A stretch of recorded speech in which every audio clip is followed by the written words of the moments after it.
When Apple announced the iPad Air, I was excited because I got an email from ESR. ESR, if you've not heard of them before, are a very well-known case manufacturer for iPhones, iPads, pretty much anything and also other tech stuff, but we don't care about stuff that isn't from Apple. This is Living on iPad with David Eden Sangwell.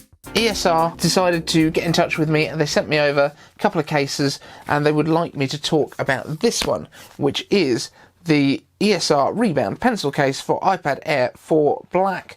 These have been sitting in my office since well before the iPad Airs arrived, so let's have a look at what we've got.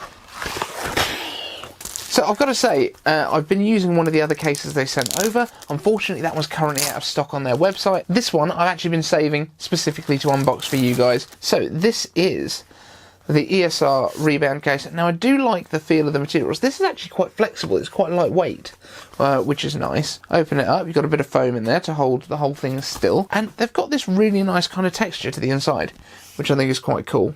It's very similar to the Apple Smart cases. It's got the nice magnetic cover to it. So for the first time we are going to slip the iPad Air inside. Now the other case that I've been using is more of a hard case that they've got, but this one is nice and rubbery and just fits nice and flush over the front there. There is space inside right here for Apple Pencil. Snaps right into place and chargers as usual. And then it's got these handy holes at the back that you can just poke your finger through and pull them out. Whoop, there we go. Bit awkward when you're trying to hold it up for a camera, but if in day-to-day life you're not trying to get your Apple Pencil out on camera, probably easier for you. So the other thing that I quite like about these cases is, although you've got the cutout here for the pencil and it stands a little bit further away from the iPad, they've put these beautiful little buttons here that are extended out so your volume rockers still work just perfectly. Touch ID works quite happily through there, no problems at all. Nice cutouts as well for the speakers at the base, and you've obviously got your wake and sleep magnetically built into the cover. This is going to be my daily driver for the rest of the day. We are going to use this pencil. Oh, that's a nice little touch. You can actually stand your Apple Pencil up on top of the case. But yeah, you can stand it up if you're using it at the desk and you need to keep grabbing it. That's cool. So yes, this is going to be my daily driver for the rest of today. Gonna give it some use, see how it holds up, see how it feels, and I will get back to you.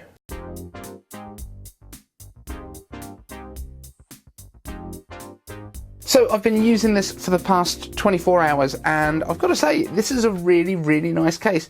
I really like the snap that we get at the back here. It's way more solid than Apple's smart keyboard covers, at least. I've had massive problems with Apple's own smart keyboard covers where they just kind of drop off the bottom of your iPad.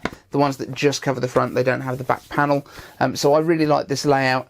The way the Apple Pencil lives in the top here, love it, absolutely love it. It was awkward the first couple of times I was getting it out. You have to kind of get used to how to do it. You pop the nib end downwards and it pops the other end out. That's the easiest way I've found to get it out. But it is also super secure while it's in there. It is not going anywhere. The way that the camera cutout is done actually makes quite a difference because it really does not impinge.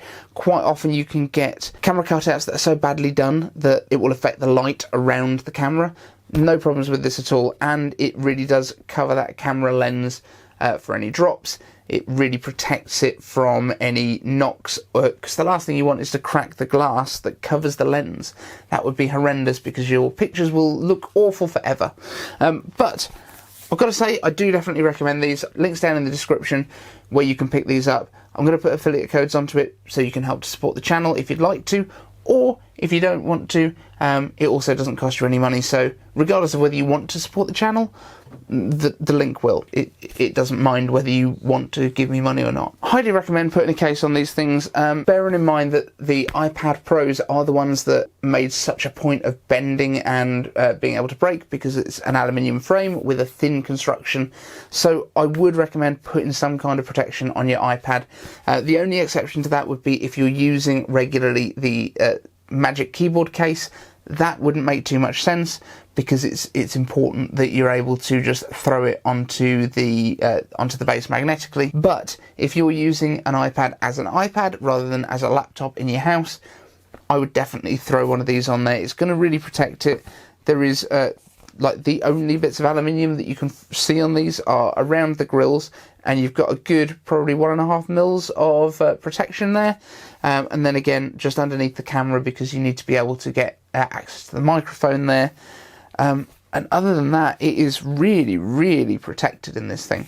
So highly recommend it. As I say, there are links down in the description. If you've enjoyed this product review, please leave a like and subscribe to the channel. We do daily Apple news videos at 12 GMT or 12 UTC, and that doesn't change when daylight saving changes, now that I've got it right. Thank you so much for watching, and I'll see you in the next one.